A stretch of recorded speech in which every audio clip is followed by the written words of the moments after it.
Well, Enzo, huge congratulations. You're wearing a shirt there that says World Champions.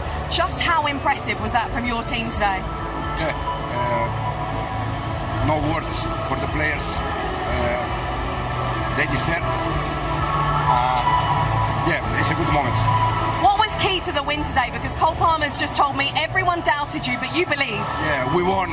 For me, we won the game in the first 10 minutes. In the first 10 minutes, we set the tempo, we set the way we want to play. We were very good.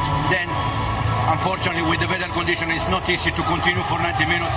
But I think we won the game in the first 10 minutes.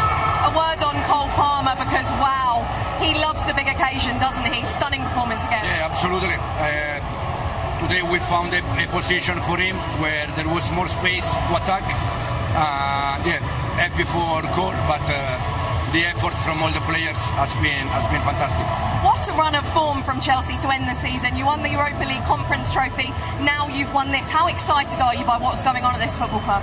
Yeah, very excited, but a bit more excited that we have 3 weeks off now. You've earned them. Enjoy them. Yeah, thank you. Thank you very much. Thank you. Cheers. That's what Chelsea fans want to see, don't they? Their name being etched onto the Club World Cup trophy. The very first name being etched onto it as well. They've made history in this tournament. And so has Enzo Maresca. He's come in, again, under a lot of pressure. Chelsea fans were maybe wanting a bigger name. They got him, wasn't too sure about him. Who can doubt that team as well? One of the youngest teams in this tournament, and they win it all. Wow, just about caught my breath. Loads going on there, by the way.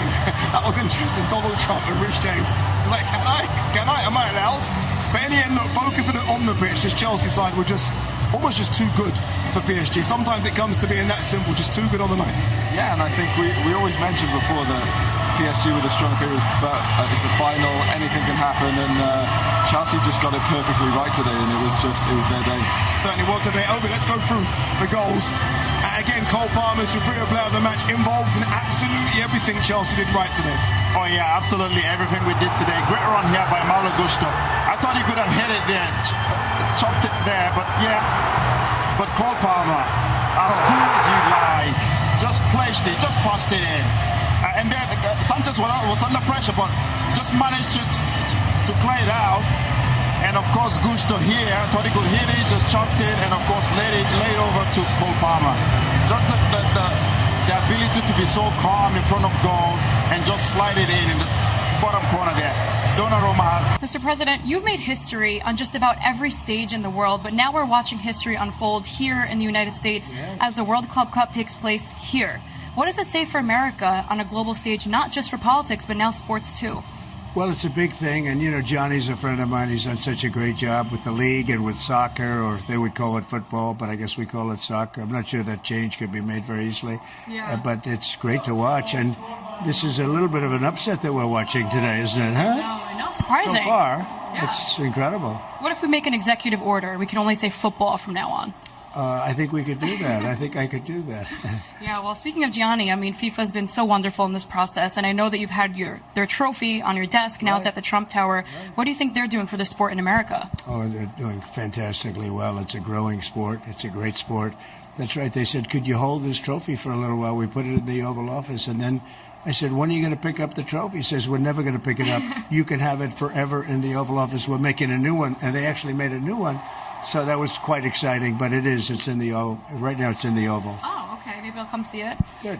You talk about winning. You talk about making America the greatest again. Do you see any instance in where America could start dominating in football on a global stage? Well, I can tell you we're doing very well on the other stage, on the political stage, on the financial stage. I was just in Saudi Arabia. I was in Qatar. I was in UAE. Mm-hmm. Here we have Qatar and, you know, the big presence they have. But all of the leaders, and then you look at NATO, all of the leaders said a year ago your country was dead, and now you have the hottest country in the world. There's a lot of truth to that. We were doing very badly as a country. We had an incompetent administration, and now we have a hot country. It's really hot. And I think the soccer is going to be very hot here, too. It already is. It's gotten, you know, a lot of play, and I think with the play come the great players, and I think it'll do very well. Yeah, I'll give you some great numbers we got this week. So in this arena alone, we sold out 4 times in the last week. Wow. Over 2.4 million people filled up this arena. Almost 3 billion viewers, 1 billion in prize money. I know we like to talk about billions here, but it's been quite a success. I could see it, and we flew over the stadium. It was packed, and that's the four matches I know for this group that came in for this. And I think it's fantastic. It was very impressive. Even flying over, you could see the lines of people trying to get in. It's great. It's been phenomenal. DAZN, we recognize that unity through sport is a very, very powerful tool. So we've been streaming this entire tournament for free. Ooh. There are, like I said, almost 3 billion viewers all over the world watching this. What would your message be to all of the viewers from every corner of the globe? Well, it is. It's about unity. It's about everybody getting together and a lot of love between countries. And this is such an I guess this is probably the most international sport. Yeah. So it can really bring the world together. Yeah. Before I let you go, I want to ask you, who is your GOAT, your greatest of all time? In this sport, you're Yeah. talking about, not in another sport, in this sport. Well, If you want to give us all your GOATs, go ahead. Many years ago, when I was young, they brought a player named Pele to play. And he played for a team called the Cosmos, and Steve Ross, a friend of mine, Warner Communications, he was the inspiration behind it. And this place was packed. It was an earlier version of this stadium, but right here in the Meadowlands. And it was Pelé.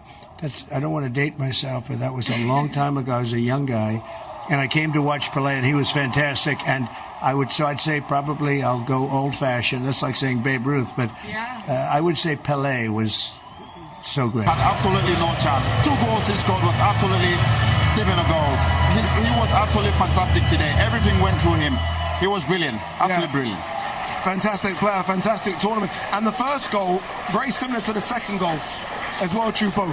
He almost, you know what he's going to do. A bit like Messi and this man here, Gareth Bale. Once they get it on that left foot, you can't stop it. You might know it's coming, but there's nothing you can do. Exactly. He reminded me as well a little bit of Iron Robin. It's also the same. You know where he will shoot with his strong left foot, but no chance for Donnarumma, so yeah.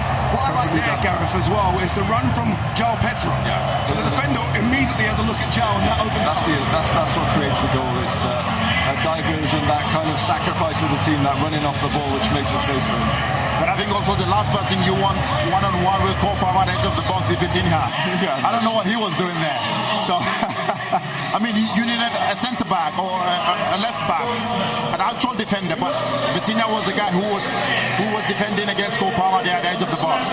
And of course, he just thought he was going to pass it to João Felix. And again, same way he finished the first goal, just slide it in the bottom corner. Again, Donnarumma, no chance. And really, Chupo, the game was over before half-time. The third goal, João Pedro, kind of killed the game off. We all had hoped that maybe PSG could do something to liven up the second half, but this finish from João Pedro, I mean, he's coming from Brighton, and he's done the business straight away from him. Yeah, brilliant goal. First of all, the way he puts himself in the right spot, the run in behind, and then such a finish shows his quality, his skills, and beautiful goal. Fantastic goal. One man that you've critiqued a little bit, Mikel, has been the goalkeeper, and rightly so, because he has made a lot of mistakes. He's waiting for it. What did he win?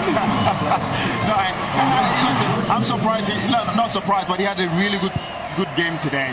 No, you said surprised. No, you weren't surprised. Credit when credit is due. He did play a good game today.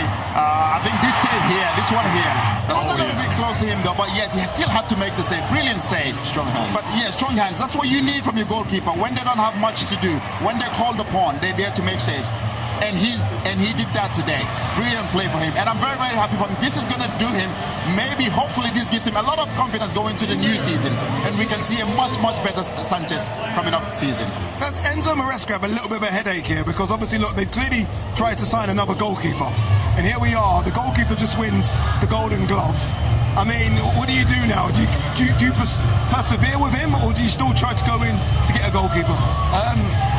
It's the manager's decision again. I don't think it's bad to have healthy competition, to try and find a different number one, and they can battle it out. I think you've seen teams in the past where they've had 2 great goalkeepers.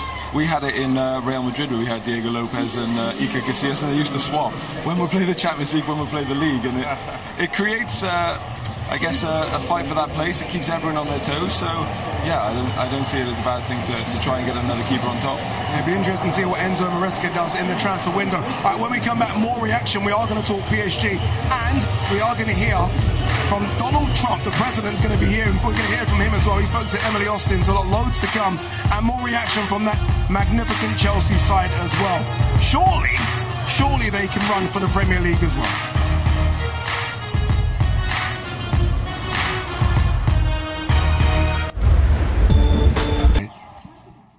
Not a bad choice, is it, Pele? Great to hear from President Donald Trump alongside Emily Austin. As we wrap what has been, I think, a fantastic tournament. There were so many question marks coming here to America, putting on this tournament, post-season, right, player fatigue, etc. It's worked though, hasn't it? I mean, everyone